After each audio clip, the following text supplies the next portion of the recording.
What is up, everybody? It is time to interview some more actors locally. I think most of them are locally. I think everybody's locally this time. I don't know. We're going to talk about it here in just a second. One of the things that I've noticed a lot here in the state of Utah is we have a lot of productions that are happening, whether they're commercials, television series, or feature films. And most actors, I wouldn't say everybody, but for a lot of the times, the first experience anybody has as being an actor is being a background actor. Or they've gone to acting school and they're just trying to get that first role. They know they never want to be a background actor. Either way is okay. But the real goal is to become a real character. And that character, the whole entire point is to have lines, to have a speaking part.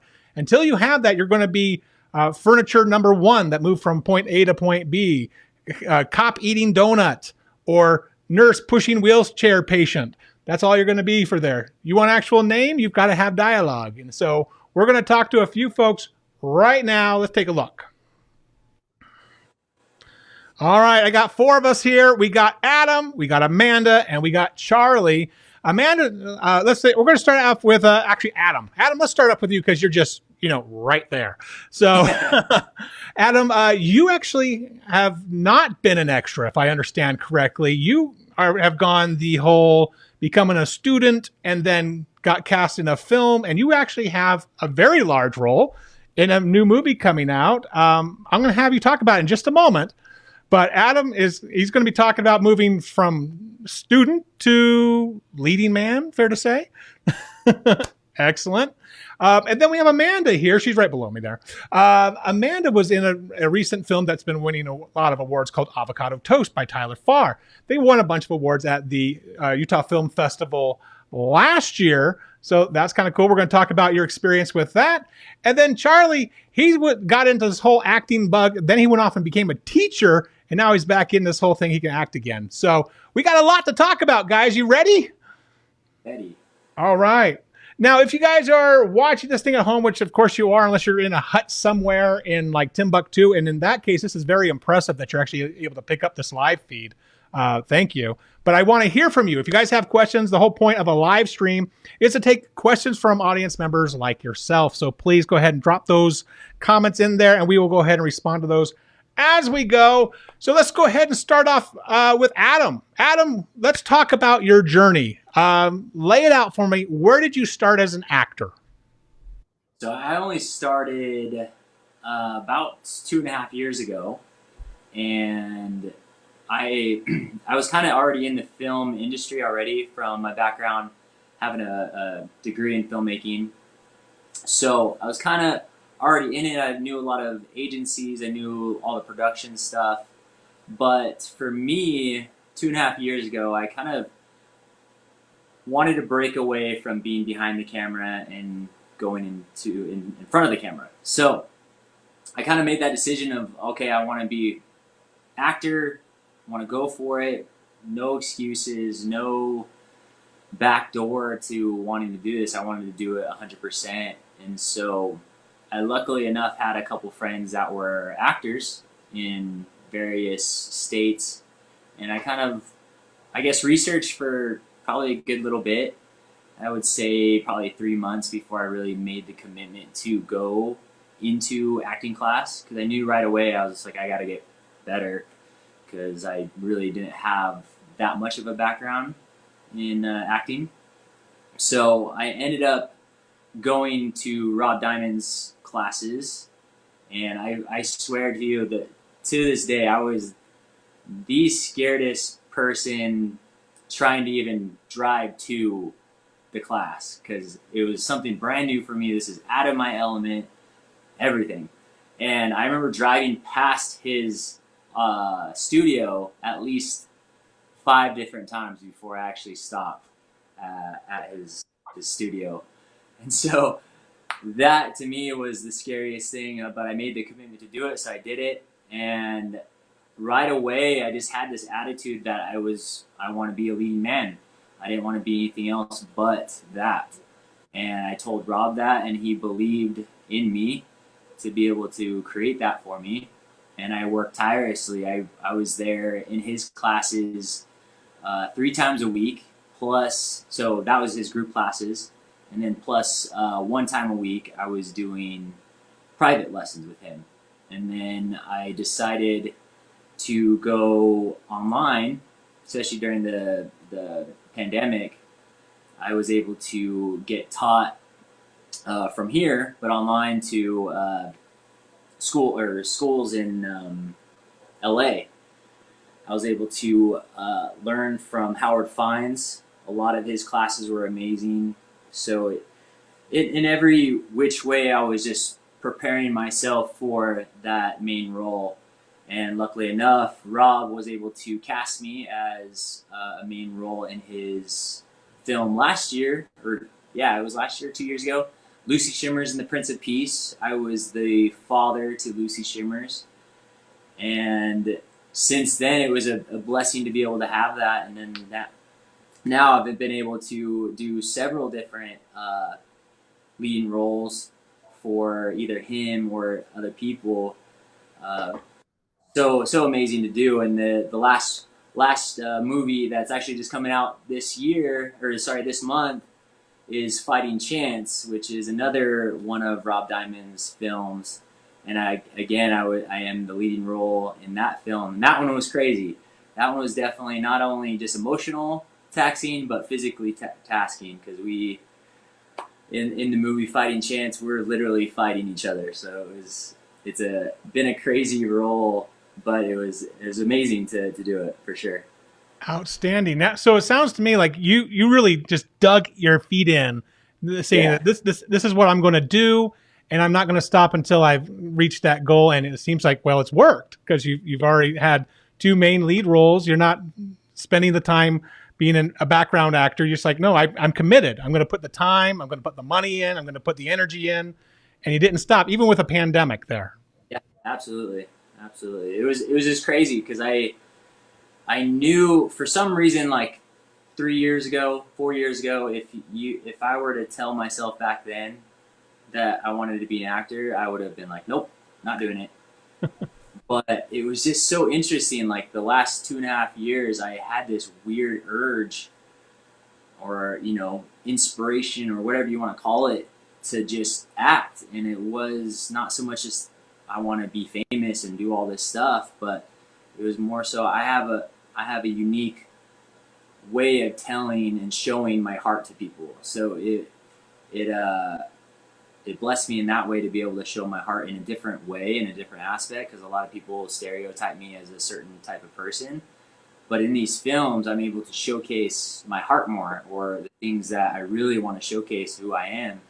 So then, that's where that commitment came from, because I want to show people that it's completely different. Outstanding. Now, I believe we might have a different story, though, in life experiences, if we could chat with Amanda here. Amanda, let's talk about your journey. Where did you start, and how did you get to where you are now?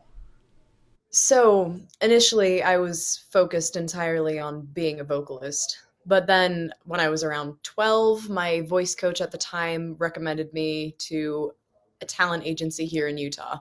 And I took classes with them. I worked on my craft, and eventually I ended up booking my first thing ever, which was like the lead in an industrial film when I was 14. And then I disappeared because I was so focused on finishing high school and getting my IB diploma. And I was so stressed about that I never really had time to like focus on the thing that I cared about, which brings me back around to like the pandemic, which is kind of it was it was an interesting effect that had on my life, because it actually gave me the time and the chance to be able to pursue what I had initially cared about.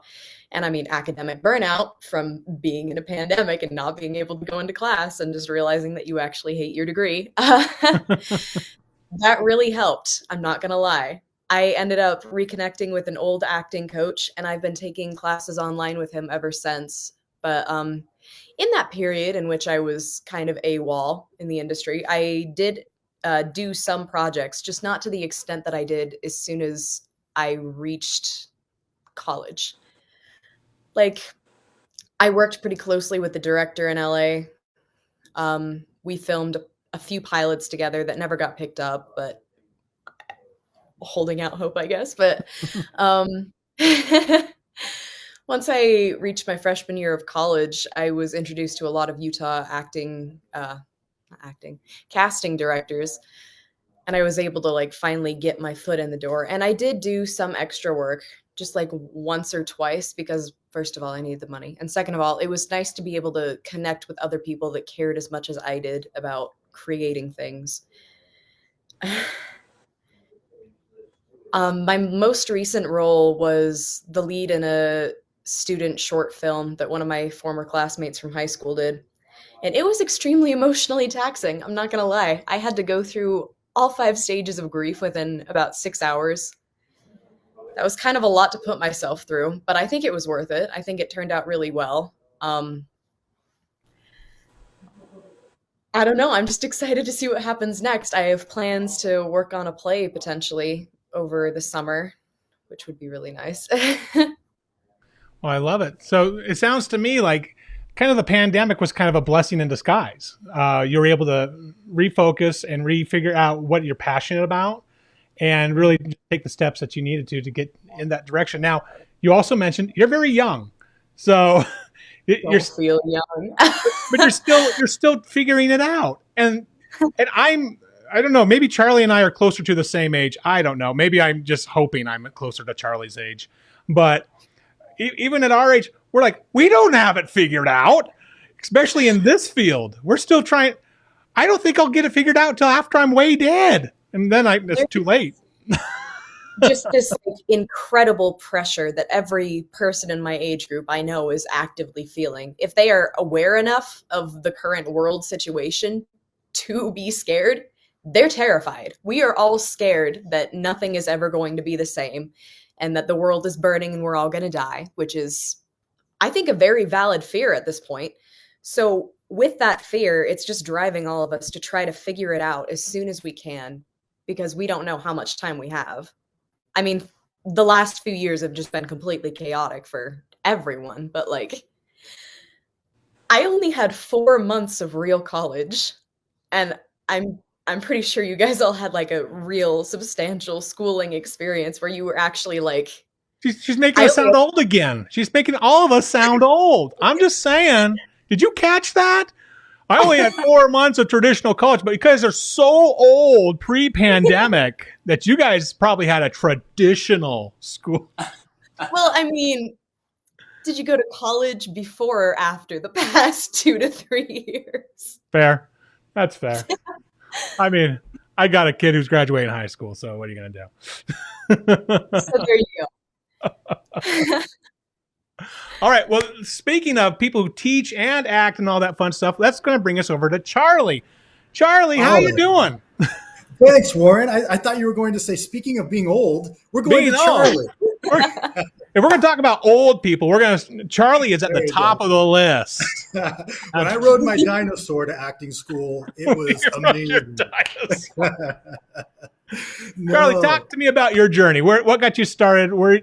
How did that progression happen to where you are now? Yeah, it's really a love for the art and the craft, and that's why I'm so excited to be on with you today, Warren, with Adam, with Amanda, artists talking about the craft, because really that's where it started for me. My dad used to read bedtime stories to me as a child. And I remember watching the Donnie and Marie Osmond show one time, Variety Hour. I think it must have been like 7 or 8 or whatever it was.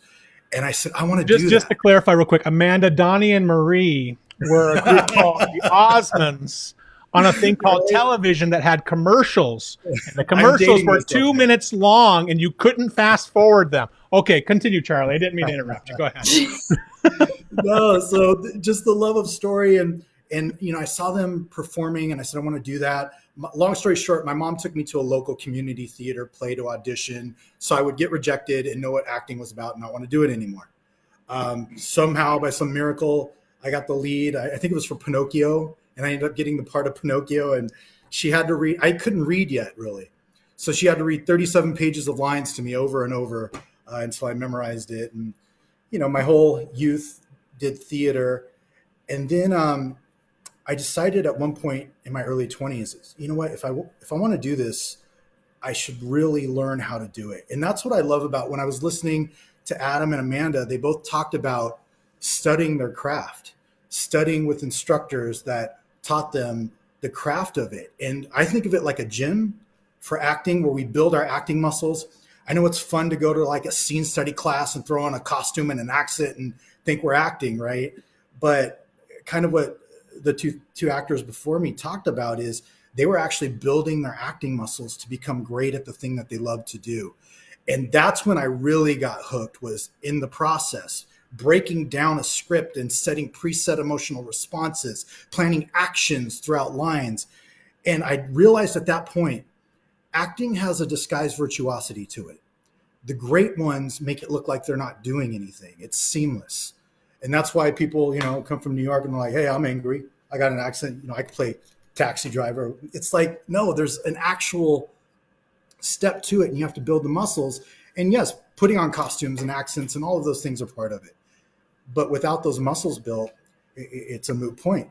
So fast forward, I finished a 2-year acting training at this amazing conservatory in Santa Monica. I did my studying. I'm like, where are all the Academy Award winners, Golden Globes, Emmy Award winners? Not that it's about the awards, but I want to have that level of craft. And I found out there were 2 studios in America where they were coming out of.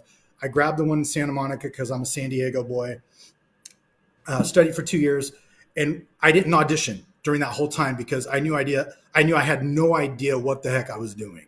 So I didn't want that on things where people could rewind it over and over, right? So afterwards, Joanne Barron, the amazing master teacher, artistic director, came up to me and she said, I want you to teach at my studio. And I knew the types of people that came out of the studio.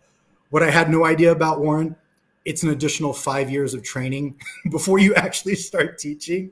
Yeah, I have no idea how I made it through, but I was so thankful that I did, because it was wonderful watching these people come in that you would think, oh, people might say they could never act. And now they're multiple Emmy Award winners, they're Academy Award winners, they're Golden Globe winners. I can't turn on the TV without seeing former students just lighting up the big and small screens. So excited for them. So that fed that passion. And then fairly recently, I said, you know what? Now it's my turn. Let me step away from the instructing side a little bit. I still do it. I'm still on staff, but I'm focused more on my own acting and producing now, which is feeding a whole other side. So long answer to your short question, but that's kind of my story. See, and I love this because these journeys are really unique. Just like everybody who's watching right now, everyone's journey is unique. You're not having to have one standard mold. Maybe you just graduated from high school and now you're moving into this area. Maybe maybe you're 50, maybe you're 60 or 70, and you're just saying, you know what? I've always had this desire to be an actor, and I'm looking at what can I do now? And this is fantastic because now we have a variety of people here that have different experiences and different paths. And guess what? There is not one firm trajectory you have to go to be an actor. And Charley kind of hit that on the head. And actually everybody here has hit it on the head. It comes down to training. It comes down to learning your craft and taking your craft seriously, and then putting in all the time and effort and energy it takes to become great, not just okay. Warren, there's a great quote. I wish the stage were like a high wire with no net so that no incompetent would dare try it. Oh my, that's a good. And like that. If we think about what it would take for us to walk out on a high wire with no net, we know we'd probably want to practice that for 20 years to become a master of it before we actually do it real speed, right? How long does it take for us to play the guitar before we no longer look at the fret? But for some reason, a lot of people think that acting is different. And this is why I love being in forums like this with artists who we all know that's not the case, right? That's for true. Now, let's talk about the emotional side. You guys got onto set your very first time. I want you to go back there in your head. Amanda's like, well, that was just like a couple months ago. What are you talking about? I was making eye contact with my mother. That's right. So let's talk about how you are feeling here, okay? Whenever you're a background actor, I have to move them around all the time, but as a background actor, you just have to come as a warm body. You don't have to memorize any lines. You're just there. You're just going from point A to point B. You take your check, you go home. As an actor, you actually get the script ahead of time. And so you have time for the nerves to build up. So let's talk about your process, guys, on what happens from the time you've gotten cast, you finally got the role. How are you preparing to take on that responsibility? And your very first time you open your mouth when the camera is rolling on you, the first shot of your time on that camera, what are you feeling and all that stuff. So we're going to start with a prep to your emotional core. Adam, I'm going to throw you in the hot seat and I'm going to start with you. Is that all right? Good. All right, let's go for it. Okay, so for me, with Lucy Shimmers and the Prince of Peace, when I got cast for that film, it was probably a good 3 months before we actually started filming. And from that point, I really wanted to dedicate a lot of time to this character his name was James, and he was completely opposite of me. So at the time, I was not married. I have no kids. I didn't have a family. It was just me. But this James character that I had to play, he had a family. He had a 5-year-old little girl, and this world that I had no clue about because I had no family in that sense. So I actually ended up hanging out with the little girl who was Lucy Shimmers in the film for probably about a good 2 months. Maybe once a week I would actually hang out with her for a couple hours just to get the feel for her, so we can kind of get that sense of we're related in some way, or we like each other, or we love each other type thing. And then the memorizing lines and everything became a lot more easy. But then the first day of set was actually kind of crazy. We shot pretty much the very last scenes first, and those were my very, very emotional that I had to do. And so I had to be ready, because I want to say it was the second day that I was on set that I had to pretty much do the ending of the film. And it was me crying, coming out of a hospital room into the hallway and seeing my daughter and my dad. And if you haven't seen the film, I would highly recommend it.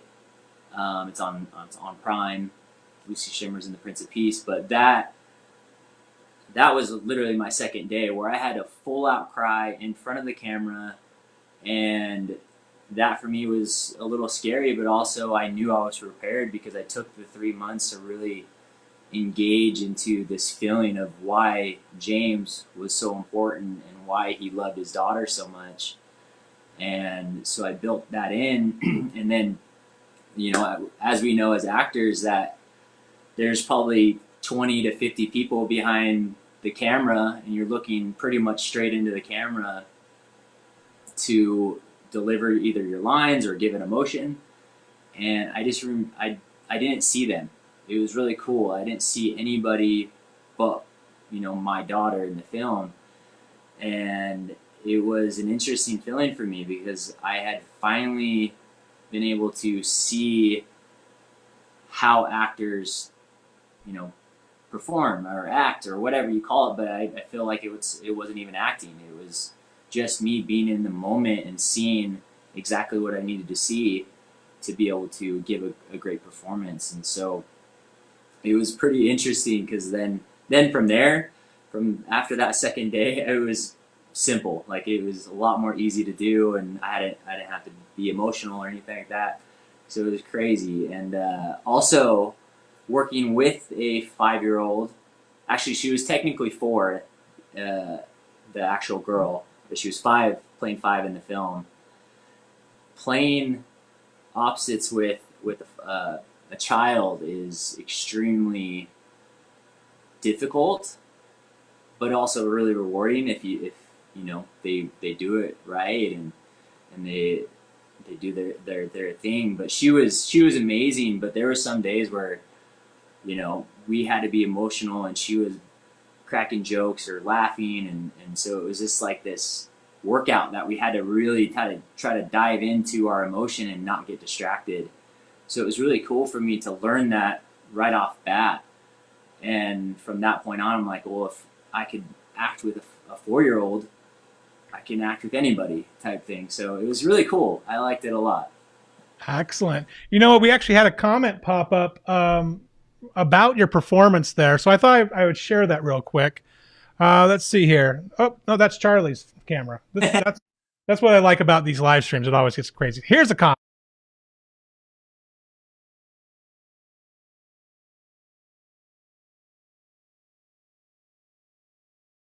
Yeah, she was our hair and makeup. So she's an Fantastic. amazing person. Yeah, she had to actually go into the other room. She couldn't watch it because it was so emotional that a lot of people were already crying when we were shooting that scene. So yes, it was great. It was great. The young actress who played Lucy Shimmers in there, she did a really well. She did really well. You could tell that her Yeah. grandpa was very proud of her. Oh yeah. And like how she was in the film is how she was in real life. So there was no acting for her. It was crazy. Well, Like that's she more would. helpful.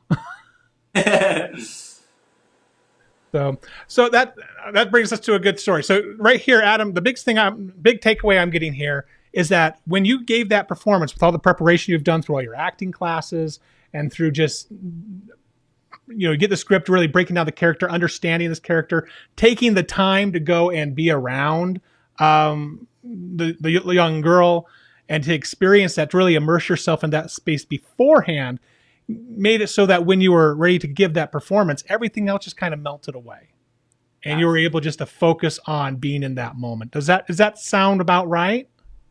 Absolutely. For those 3 months that I was preparing for the film, I just became that character. I was no longer acting. I was no longer myself. I was just this character, and it happened to relate really well to what I wanted to be and who I am. But yeah, with all that preparation, it just became super simple. I was just creating that space, and it happened to bring a great emotion to a lot of people. Fantastic. Now, Amanda, let's talk about your experience here, because I don't believe your first role was such a heavy dramatic. Am I correct? It wasn't super heavy drama. Talk to me about what the process was for you. You just got cast, you just got the script, then what? And then when you get to how you prepared, let's talk about what was your experience the first time you were out there delivering the lines. Oh man, the first time was like a very long time ago, to be honest. I guess the first thing that I do always is I will read the entire script top to bottom just to get a feel for every single character. And then I try to memorize all of my lines. And I do memorize all of my lines. Because, I mean, even if they don't feel right to me in the moment, I'm sure that at some point, with greater understanding of the character, I'm going to understand why they speak in that way. So then that puts you on the little fun emotional journey of trying to figure out what parts of this character you have in common with yourself. Because ultimately, every person, whether they're real or imaginary, is driven by the same wants and needs in life. And on that journey, you start to find parts of that character in yourself, which can be kind of freaky. When I was playing a heroin addict in a pilot, that was a little unsettling. But like with something lighthearted like Avocado Toast, that was a lot easier to slip into and a lot easier to understand that character. And so when you got there and you prepared for the character and you're ready to give those lines and you're ready to give that performance, what happened to you? Adam's experience, I feel, might be common, but I'm just curious because I'm not an actor, so I don't know. But what was your experience? First time you were ready to get on set and deliver that performance you prepared for? What was that like, especially emotionally? The very first time, I was just really scared. I just really wanted to prove that I was the right choice. So I had like kind of that stubbornness and intensity that I am known to come with. But at the same time, oh my gosh, the anxiety. I was able to get through that, and we ended up with a great product for that industrial film all those years ago. But ever since then, it's been less nerve-wracking. No matter how much bigger the part is or how much bigger the project is, it's just less scary. I'd say the last time I really got freaked out, probably, was doing that short film in November, just because it was so many emotions in such a short period of time. And I only had about 2 days to get to know that character. Oh, wow. And that character was a college aged girl like myself, Oh. uh, whose boyfriend had just died in a car accident, and she was trying to go through all of the stages of grief. And that was a lot. That was really a lot. The good thing is, I am a great crier. It's very easy for me to cry. Is that a prerequisite for anybody who wants to be an actor? You have to be proficient in crying on command. I don't think so. I wouldn't say that, but like, if you want to be in really highly intense drama, I think you need to at least be able to reach inside yourself and find that primal want or need that is driving you to say the words that you're saying and act the way that you're acting. And find that character within yourself, because if you don't do that, you're kind of dead in the water, to be honest, especially with high drama roles. That makes a lot of sense to me. Charley, can you remember way back when you were Pinocchio? Can you remember how that felt? A million years ago, back when dirt was invented? It was before motion pictures. I know that. We had to take pictures and show it as a slide, but oh, I'm totally geeking out. I forget that I'm actually a guest on this show. I'm like listening to you guys. I'm like, oh, this is so cool. You guys are filling my artistic well. So thank you for sharing your process and everything. I have so many thoughts going. Character interpretation, script analysis, which is basically what we're talking about right now. There's so much that goes into it, but at the root core of what I'm hearing both Adam and Amanda say is that, our job, our description as actors is we are people who behave truthfully under imaginary circumstances. So emotional preparation, for example, is a double-edged sword. It's a blessing and a curse, because sometimes actors will come out and just emote, but real people try not to cry, right? It's heroic when you're giving a eulogy and you're trying to inspire people and to honor your loved one, and the emotions just flowing, and it may come up, but it's so beautiful to me when people in real life push it down so that they can get their objective of honoring their loved one. Someone once asked me, should I come out and show emotion? And I said, no, but you should be so full of emotion that it might show. Robert Duvall said it best. They said, we don't see you cry in a lot of your movies. And, Robert Duvall is like one of the best actors that we've ever had. And he says, it's not my job to cry. It's my job to make the audience cry, which I thought was so cool.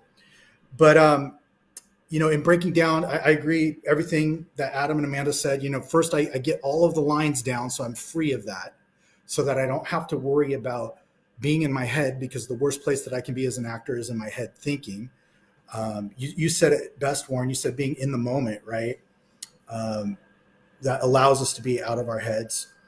And so after I do that, then I go through and find out, okay, what just happened prior to this scene, which will give me my emotional preparation going into the scene. And that is good for the first moment only. Then I let it go, but it gives me an emotional point of view coming in. And then I'm free to play moments, and I have an objective going into the scene, but that could change as the scene goes on. I have to know what my relationships are with everyone in the scene, how I feel about them specifically and why, and do daydream work in my imagination. Yes, it's my brother, but it's my brother who slept with my fiance, which makes him my betrayer. And then I go through daydream work of how did I find out about the betrayal? And so immediately, how was your day can be very tainted depending on the objective of the scene and what I need from that person, right? And then you get to go through the script and preset emotional responses through everything, step on it like an accidental landmine. You get to go through and carve out specific objectives. You get to go through and do actions. So what am I actually doing with this line if this were an action? So if you can't tell, I love geeking out on the work, because at the end of the day, after we've done all the preparatory work, then we have to set it and forget it and be available, like you said, Warren, to be in the moment and play moments. And with all of that going on, That's why the great ones make it look seamless, because they've trained for years and years and years to become great at the thing that they love to do. And then they can make it look like they're not doing anything. But if you go in and dissect it to see the nuances and the specificity, like my man Bobby Ross with the big afro, I don't know if you guys remember him, but he used to paint, and it just started out like all these colors, and you're like, what is this? And then before you know it, it's like, oh, there's some mountains, there's some trees. And then before you know it, he's putting little ice crystals and snow on the pine needles. It's that level of detail.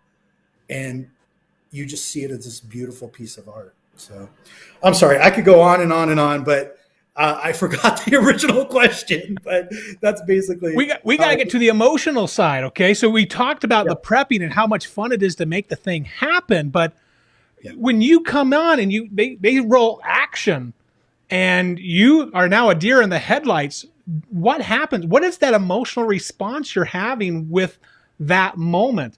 Does it happen for, like with Amanda, where you have something to prove? Does it happen with Adam, where everything melts away? But I imagine this is different with everybody now.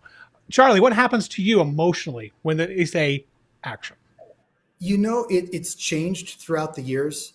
I used to have to be very focused, and as the years have gone on, and we continue to get stronger, I guess, as we age, as long as we continue working the muscle. And so before, I had to go in fully emotionally prepared, do tons of daydream work. And it's almost like I had so much attention on myself, I wasn't free to play moments. And tension is a sure killer of emotion. Now it's so fun because I've done it for so long. I don't have to really worry about that. I do the daydream work. I forget about it. I come in going, what just happened prior to this scene? Oh, I found out my brother slept with my fiance. Well, I'm already like ready to rip him apart as soon as I go into that scene. And before they say action, I'm already acting, right? Just because they say action doesn't mean I start doing anything. I'm already ready to go. And I come in, what's my objective? To get him out of town and to never reach out to us, never talk to us ever again. So the way that I'm going to do that is I'm going to come in and I'm going to do the most maligning attack to him. I'm going to scare the bejesus out of him. Or it could be that I need him to donate a kidney to my sick child. And I hate him with everything that I have, but I need to cover that, right? Because my objective is I need him to agree to give my kidney. Now, I know we haven't talked in 2 years. I know the backstory, but when I come in, it might not be truthful for me to rip into him. It might be a desperate plea. Now, that betrayal is flowing like a river, and I've done but I can forget about it and just go in and play, I love it. See, that's how again, it's varied. Every single person, you guys have all explained something very differently in the process on what you guys are feeling. And I think that's something that is the beautiful part about this whole creative space, right? Whether you are an actor or a director or a musician, if you are a creative individual, you have to approach it in a unique way that's true to you. And so I think that's fantastic. You know what? I don't think there's a wrong way either. Let me give one caveat. I do not talk poorly about any sort of methods that are out there, but I am not a fan of sense memory in its purest form, where I'm recalling past trauma to become emotional that happened in my real life. I'm not a fan of, if I'm playing a heroin addict, actually going out on Skid Row and shooting up heroin to know what it would really be like to be a heroin addict, because and it's shocking, but I still have friends that do this, and it's a shortcut in, it's a lazy way in, it's limited because they can only work from things that they've actually done, and it's not healthy. Going into past trauma should only be done with a therapist, and that's done to heal, not to emote for an acting role. There's so many more powerful techniques that you can use, like your imagination. So anyways, no offense to anyone out there using sense memory, but beware. I have a friend who said, oh, I'm sorry I've been out of contact for 2 months. I'm like, what happened to you, dude? Yeah, I had this really heavy role. You should be on to your next film by now. So. Absolutely. Okay, let's talk about one of the cool things about live. Again, people can actually comment in the descriptions below. A couple of those have popped up during the show. But if you have a question, like Spencer has a question I'm going to be bringing up here in just a moment. For our panelists, this is the time to start asking. They were able to drop a whole bunch of knowledge bombs of their experience. And so now you guys can tap into the people who are doing this professionally right now. So let's go ahead and hop over to our comment section real quick.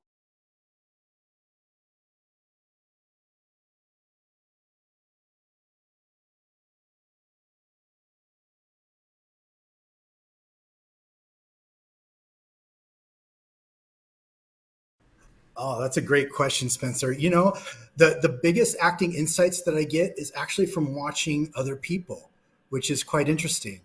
Um, I watch things and I take notes all the time on, you know what, I do that and I need to correct that. Or that was brilliant and I never thought of doing it that way. Um, I usually get a lot of insights from watching the great ones. And so I'm a fan of Meryl Streep. Of course, Brando, Kate Winslet, some acting insights that I got, Spencer. Kate Winslet, I don't know if you've seen Mayor of Easttown, but Winslet's a Brit, right? She's from across the pond. I could not tell that she was not from Pennsylvania. And the way that she would eat her food and the mannerisms and the physicality. So it brought me back the insight to answer Spencer's question is how important our physicality, our bodies, and our voices are as our instrument, not to just solely focus on the internal, like emotional preparation, but also if I'm playing a specific character that's very alpha, very in charge, I might go to the zoo and watch silverback gorillas walk for hours and watch how they move, how they interact with each other. So watching Kate Winslet and some other great ones this year, that really brought that back to memory is how important the physical nature of a character is, as well as their emotional, if that makes sense. That does. Now we have Charles over here. She has some questions for all three of you, okay? So if you guys could all take a crack at this question, it would be very helpful because I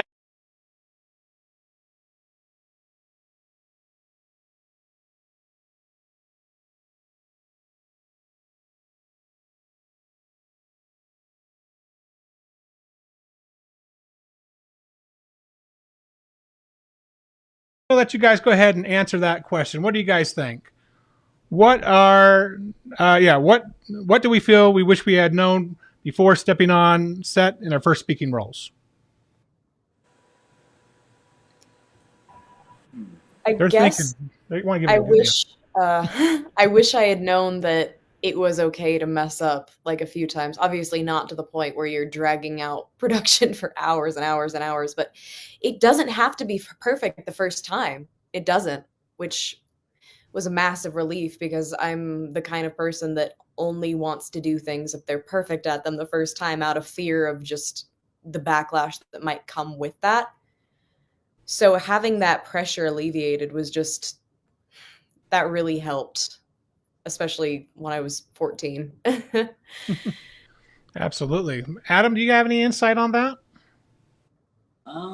I think the same thing. You tend to give it out, the first try, the best performance you can, but obviously on a film set, you're having different takes, different shots, different areas where you can really kind of shine and, just that warm up feeling. I feel like everybody has I guess some people do get that one take that's just perfect, but then I feel like after 3 takes, you're set, you're warmed up, you're ready to go. I think it would have been nice to know that it was, by that third one or by that second one, you're ready to go. So you don't have to stress about that take being the one.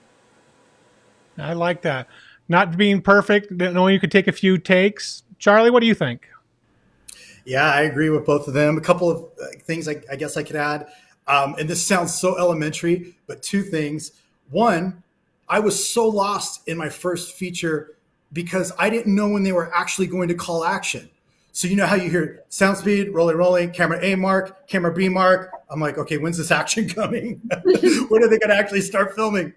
And so getting comfortable with that and knowing what's happening before, boom, they're rolling. And then the second thing is understanding that sometimes directors lie. And I love directors, but sometimes they might tell you, you know what?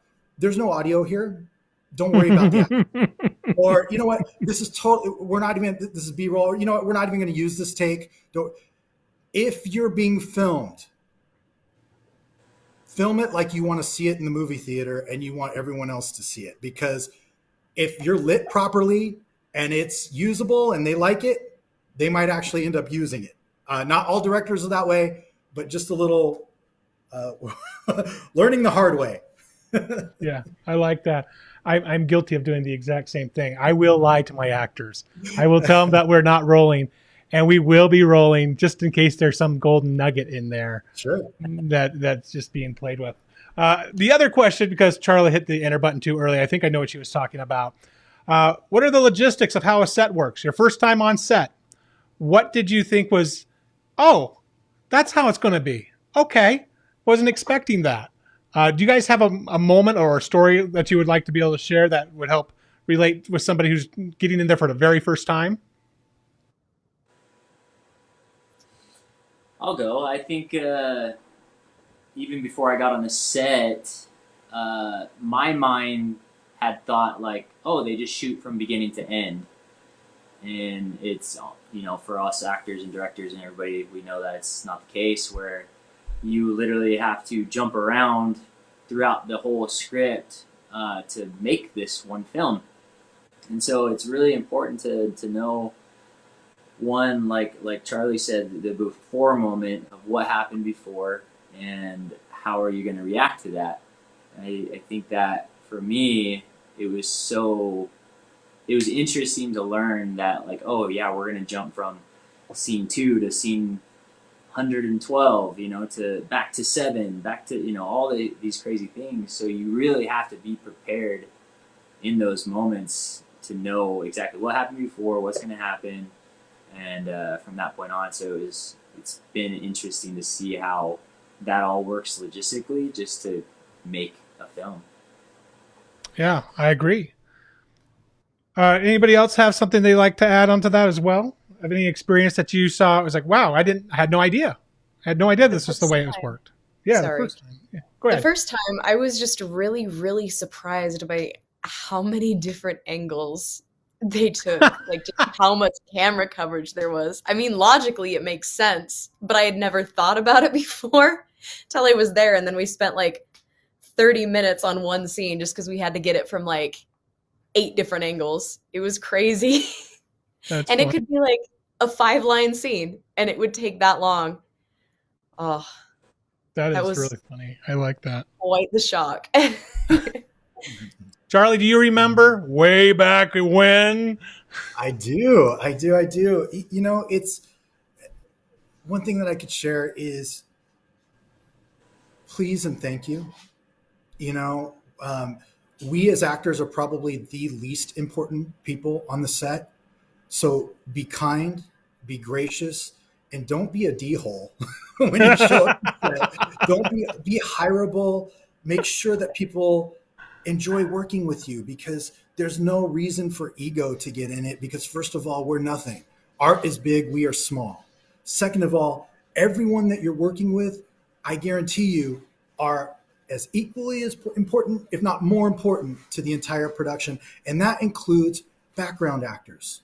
They're already treated like cattle in most cases. They're already, second-class citizens. And depending on the rules of the set, definitely defer to the PAs and the etiquette on the set. But be kind, just be someone that you would want to work with. And when someone, after they get done working with you, they should say, you know what, I really want to work with her or him again. I like this question that just came up in the comment section. Let's take a look at this. This is from Emily.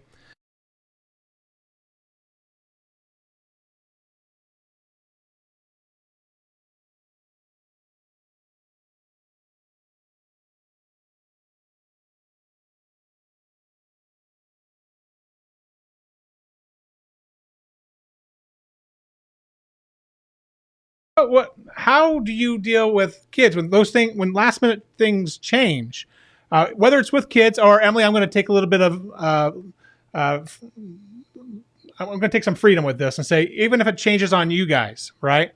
And you were prepared to do one specific thing, and now your director's asking for you to do something different that you didn't prepare for. How do you roll with that? Or do you not and say, that's it, I'm out?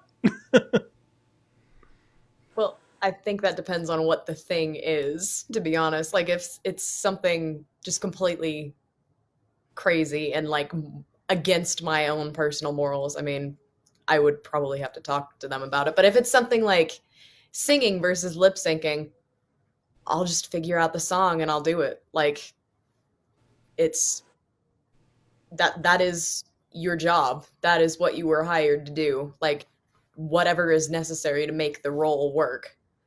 And I understand that it can be frustrating or confusing, but ultimately you are at like their mercy kind of in a way.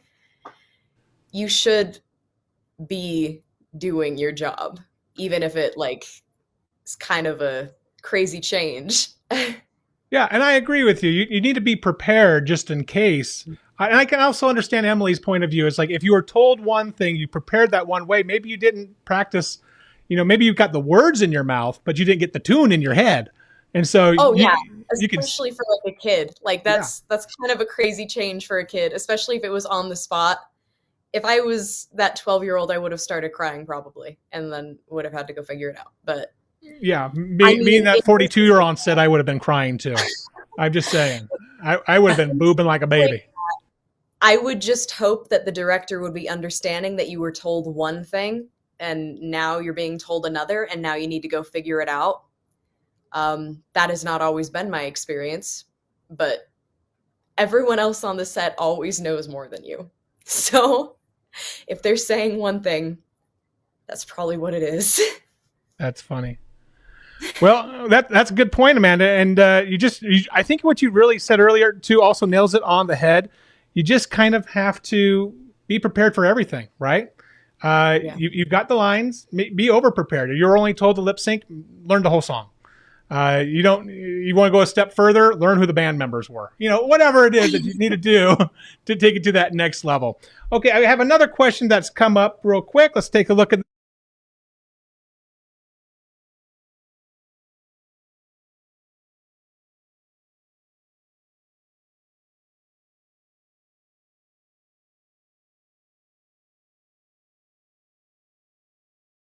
actors for a moment. We don't talk about movies. What is your inspiration?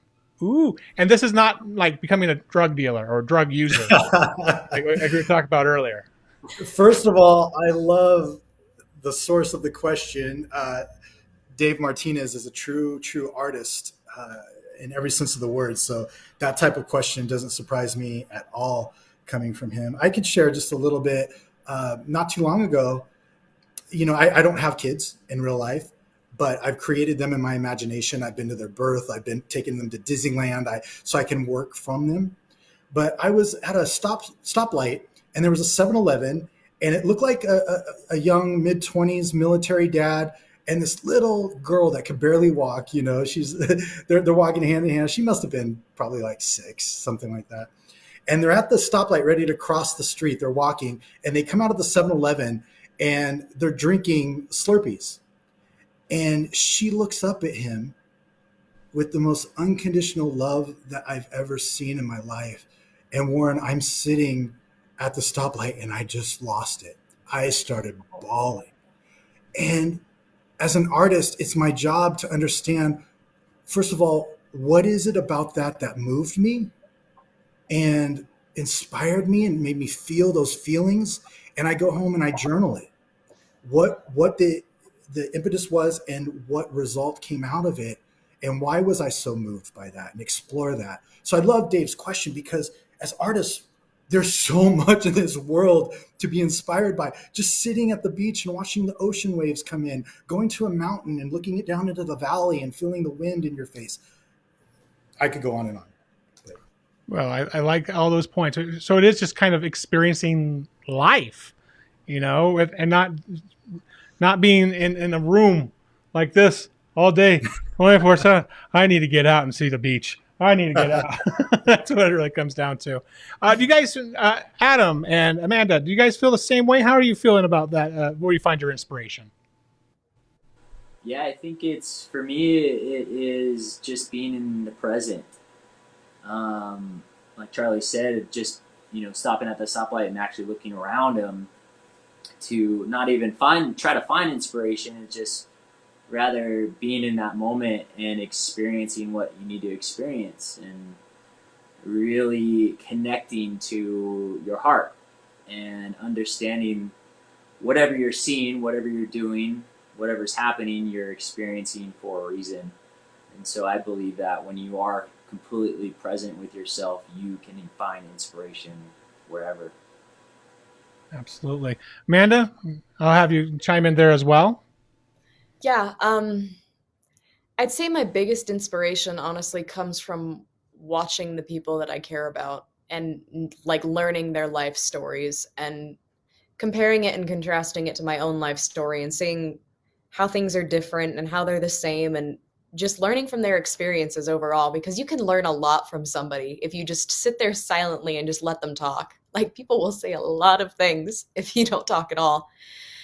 And I don't know, I just think it's really incredible to be able to learn from another person's past experience, take that on in your head, work through it almost with them, which is I have an example of this. I'm sorry. This is going to get slightly dark, not super dark. Last spring I was hospitalized for severe anxiety, and there was another patient there who he was like in his 60s or 70s, but he was the only person in the world at that point in time that understood me. And that was the most profound experience of my life. So I spent that week just talking to him and learning about him. And I'm not going to cry. But even now, like a year later, I still think about that. And I still think about how much I learned from one person in 1 week and how much that has changed me and my life.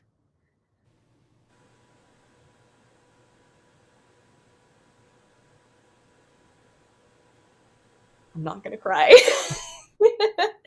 That's okay. We might for you. We can feel. I think we're all the pretty empathetic people on this panel right now. But I can feel that was a huge life moment for you. It was possibly the biggest moment of my life ever. Not gonna lie. Wow, that is incredible. I am going to just pivot a little bit. I don't want to take away from that, but take away. I am going to take away so Amanda can be like, I'm going off camera for a minute. I wanted to hit back over here on what Emily said real quick about having a director tell you something that flip the script on you. And this is a really good point that comes from Michelle Christensen.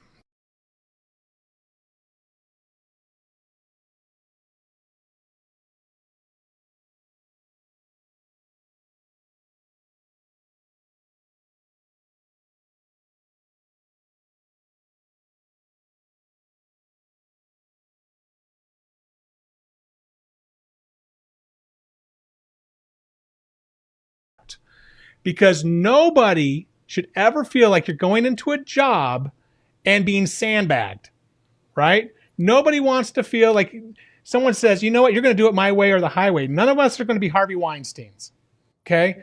So if you ever feel like you're in a position as an actor, and this is important that we say it in this group because we have a lot of actors watching. If you ever feel like you are in a situation while you're on set that you are being asked to do something that is against your value system, that is dangerous, will affect your career, will affect your reputation with other peers, take a step back and say, I need to make a phone call. It's like, I don't really feel comfortable with this. Can you give me a few minutes? And if they pressure you to do something you're not comfortable with doing, walk off set, because that is the healthiest thing you can do for yourself. Do not let this job mess with your heart. Don't let this job mess with your head, okay? This is only a way to make money. It's a very creative and fun way to make money, don't get me wrong. But at the end of the day, those people who are paying you to do that role aren't invested in your life. So you need to do what is right for your core. So you walk away if anybody asks you to do something that goes directly in violation of that. All right. I'm going to get off my high horse for a second. Okay. But yeah. All right. It's a big one. It's a big one. I like this. Been there, done that, walked out. Yep. Good. That's what I like to see. Been there, did that, walked out. You did the right thing. You did the right thing. Don't even put up with that nonsense. Don't even put up with it. Nobody at any job, whether it's at acting or working on assembly line, needs to be putting up with that nonsense. Okay? Nobody should have to feel like they're being asked to do things that are against some basic human rights and safety and all that good stuff. Awesome. Guys, this has been fun, but we've gone over an hour and we've answered some great questions. We had this delicious conversation. Do you guys, I would like to take one quick moment and have everybody just give one little token of advice. Okay. You've got somebody who is watching this for the first time and they're saying, I thought about being an actor, but I don't know how to get ready. I don't know I don't know the path to go down. What advice would you give somebody who's thinking about it to maybe Adam's level of, I know I want to do it. Where do I go? Adam, I'm going to start with you. I believe that if you are 100% authentically yourself, there's no need to worry about anything else because we are all built different and unique, and that's what's going to make things amazing for you. And, for every other actor, they're amazing in their own way. So to always make sure to be 100% authentically you in every situation and every, scene, script that you're in, to be you, and 100% you will always achieve what you want. I like that. That's honest advice right there. Amanda? Find a class, find a coach that you work well with and you understand the techniques behind. You also have to be able to appreciate their techniques because you don't want to just be sitting there like, I don't know what this guy is talking about. And I would say the biggest piece of advice I can offer beyond just seeking out a way to learn is, if you're a highly emotional person, use that. It is not the disadvantage that it has been made out to be in the modern day and age where you're not supposed to express your feelings in real life.